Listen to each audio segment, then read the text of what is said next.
I got 3 points in the bank, but I get the sense you're not entirely satisfied with the performance. Though. Nah, I wasn't entirely. I think we played some good football, but I know my team. We can play better than what we did. In the first half, a lot of backwards passers, sideways passers.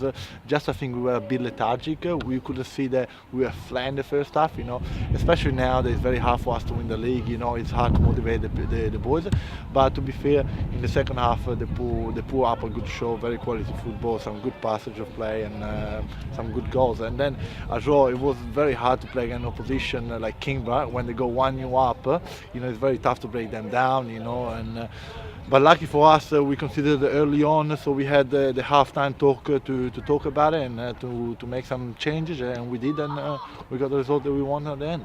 What was the message to the playing group at half-time? Look, it was a lot of it had to do with the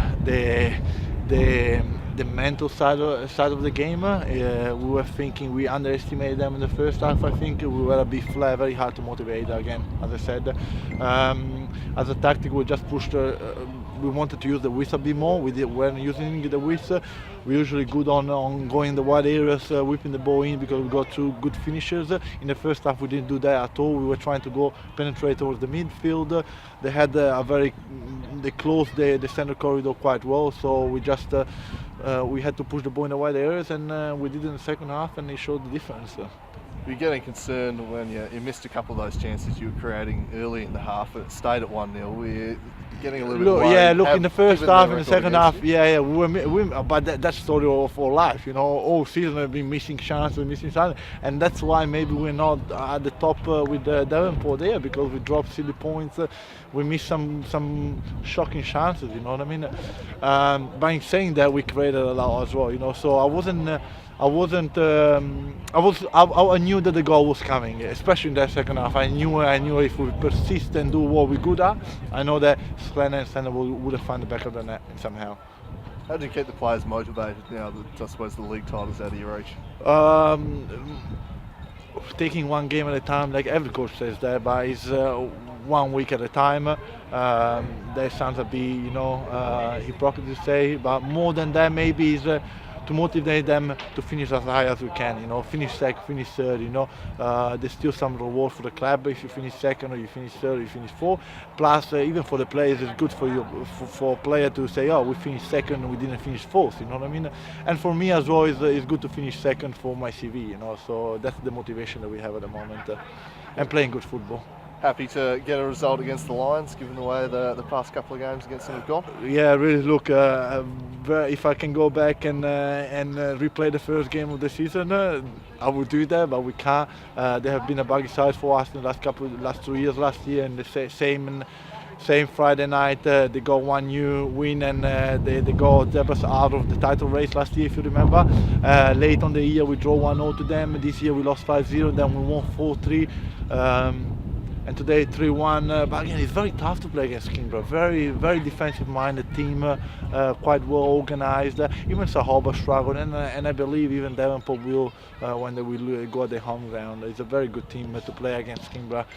Hard to break down, so that's the moment that the players like to play. To play against teams that are hard to break down, because that means if you can break them down, you can break anybody down. Cheers, Gav. Thank you. Probably had them 1-0 for quite a while in that game, couldn't quite get the job done. Is it frustration? Yeah, it is. It's it is frustrating. We had our chances, don't get me wrong. I get so proud. I'm so proud of these lads. They where they've come from last year and they've come away this year. They've done a really good pre-season. I've just had a lot of lads actually turn around from the public as well, and also from the opposition squad, to say that they've never come across such an unlucky squad this year. And yeah, that's nice and fitting, but I get so emotionally attached to these lads because you got 3, if not 4, 16-year-old lads out there, and I know I keep saying it, but I get so proud that they can go and mix it out there full of hearts, and with another pre-season under their belt with belief. As we're at the start of pre-season, that belief to be able to mix it was a stepping process. They've got some great leadership around it with Trent, Danny and Joel, Jacko, Nico Connell's magnificent, Toby stepping up to the plate every single time, James Hall again. is standing up really strong. I get so proud of what they put out in that park, and we had our chances. And you know, they're seasonal players. They're a good outfit, mind you. We haven't got a spanking this year. You always seem to run this Zebra side pretty close since you've taken the job. What is it about Zebras that you guys seem to match up quite well with? I don't think it's Zebras in itself. It's South Hobart, it's Devonport. I think it's every team in the league. You know, last week was very disappointing for us. We're all on different pages, and I think it's through. It's just because last week against Olympia we only had one training session because the grounds were closed, and it made it very difficult to coordinate ourselves structurally, and that showed on last week. But every other game throughout the year has been very, very close. There's been no bathings, no spankings whatsoever, and it's a credit because these lads working week out, 3 days a week, wanting to get together, wanting to progress, wanting to get better, have no fear of tackling each other. And I think looking at the scores throughout the year, right from round one, there's been no bathings, and to hear some of the opposition spectators say that we are one of the most unluckiest teams this year, that is, again, is very nice to hear. But we will improve, and the club is going forward in leaps and bounds, and there is a lot of lads out there who aren't getting game time at other clubs. I just open the doors to them to come and speak to me because there is opportunity for them to play senior football, but it's going to take a really good dedication process. And playing football, you're only on a limited time span. So it's up to lads out there if they want to come and try themselves. Nick Zammit, I'll tell you something. Nick Zammit, who came from Olympia this year, for a lad who only played 20 minutes in NPL in the previous, he's only 19, so previous 3 or 4 years, he's done fantastic this year from first game to this game, coming to the end of this round. Marvellous, and that's a credit to that development process of him.